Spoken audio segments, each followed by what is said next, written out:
Hi. I'm cold, so I put on this like Spider-Man blanket I have. It like says Zap and like Zing and Kablam. um, but what was I? Oh, I was gonna talk about I just watched Two and a Half Men, and that was fucking hilarious. I thought it was gonna be weird, like having like Ashton Kutcher like come in and like replace Charlie Sheen. Because I was like, oh, it's not gonna be funny. But like, I mean, there were so many other aspects that made the show funny. I just like felt like, oh, but Charlie Sheen was hilarious. But it was actually really funny. Like I started just cracking up.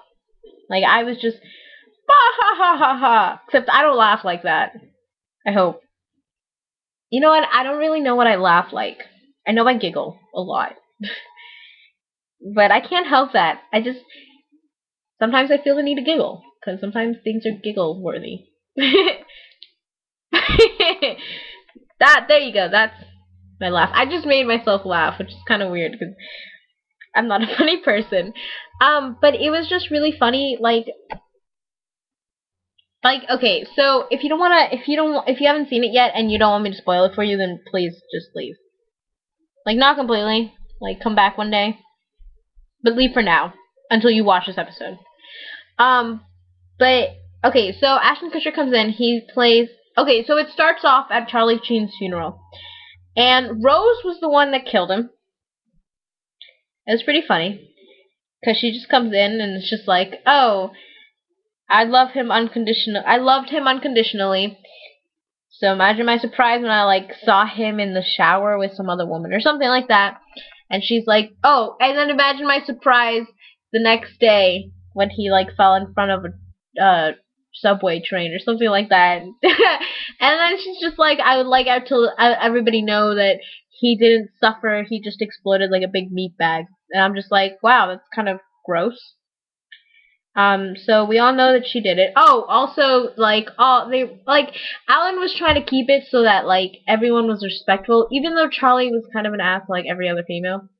He was trying to keep it respectful, and all the women were like, oh, he was an asshole, and he's not a gold digger, his mom's a gold digger. God, his mom's such a, can't stand her. Um, um,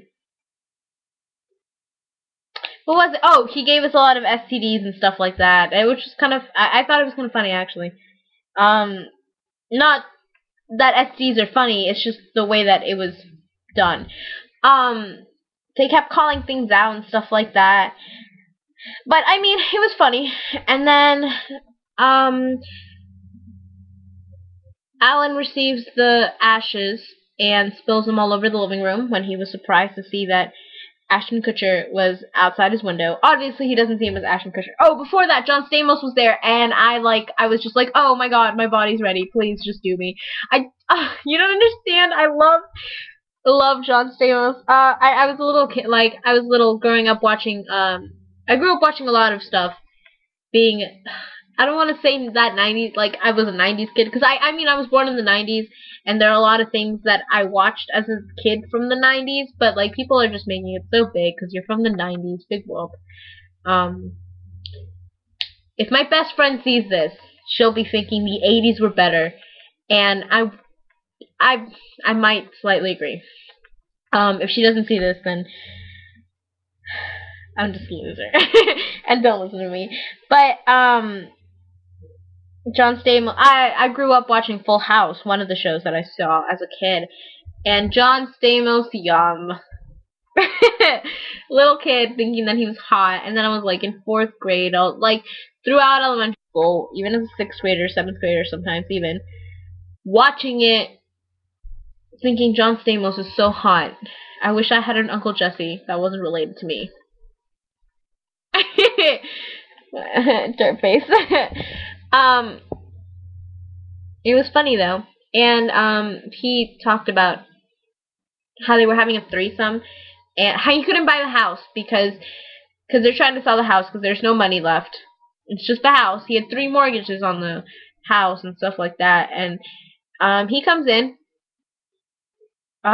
willing to buy the house, and he's like, "Oh, I know this house." And he's like, "Is this Charlie Harper's house?" And Charlie's mom's like, "Oh yeah, it is." And he's like, "Oh, can't buy it. Bad memories." And it was because they had a threesome with a chick, but she was so drunk, I guess she passed out. And then he says that they just continued on without her. So I'm not entirely sure if that means they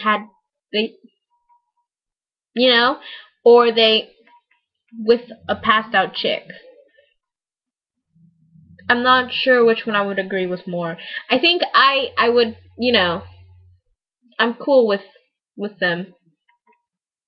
I don't think Charlie Sheen's the most attractive person ever.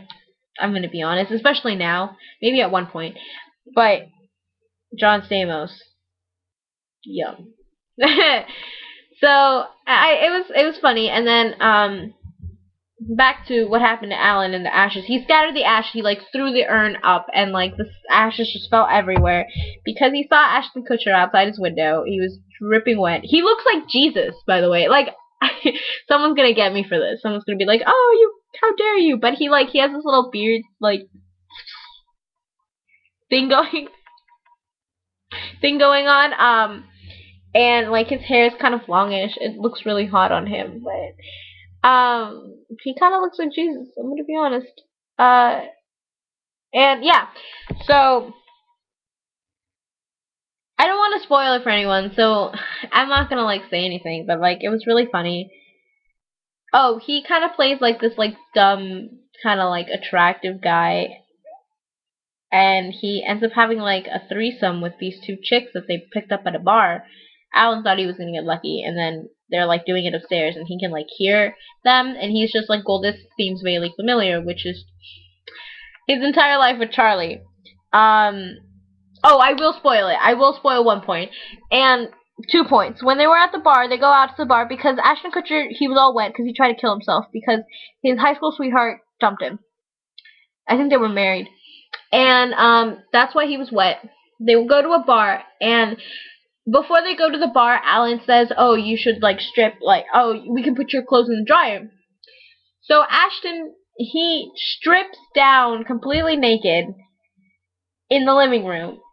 And so when they're at the bar, so Alan sees his ding-a-ling, celebrator, whatever you want to call it. And when they go to the bar, Alan's just, one of the things he says is, "Don't take this the wrong way, but I can't get the image of your penis out of my mind." And I'm just sitting there thinking, I'm like shipping them together already, but like I shouldn't because it's not gonna happen. But in my fantasy world, it's happening. I have their like life planned out. What else? Oh, the second part I wanted to spoil. Okay, so Ashton Kutcher comes downstairs after like the next morning, and he's completely naked. And he's just walking across the set naked. Like, obviously it's, like, pixeled out and shit, but, like, yum. I'm, like, imagining it. It's just bad. And Berta's like, "Oh, my God, he's like, "Oh, I'm Wallace," I think his name is, or Walden. And she's like, "Well, I'm impressed." Ah! I thought that was really funny. Like, it's probably not that funny, but I thought it was hilarious. And then, he's coming out, and he crosses with Alan in the living room where the stairs are. And Alan's just like, kind of like that whole, like, "Damn it, not again. Now I have to see his penis again." Not that that's a bad thing. And then Alan's ex-wife and Jake walk through the door when Ashton Kutcher hugs Alan, when Wallace hugs Alan, completely naked. And I thought that was the funniest thing ever. So yeah, I'm gonna end it there because I don't want this to be a long video like the last one. So yeah, you have to, if y'all haven't watched it yet, please watch it. It's just the funniest thing ever, and I'm really excited to see what the season's gonna be like with no Charlie Sheen and just Ashton Kutcher. So bye.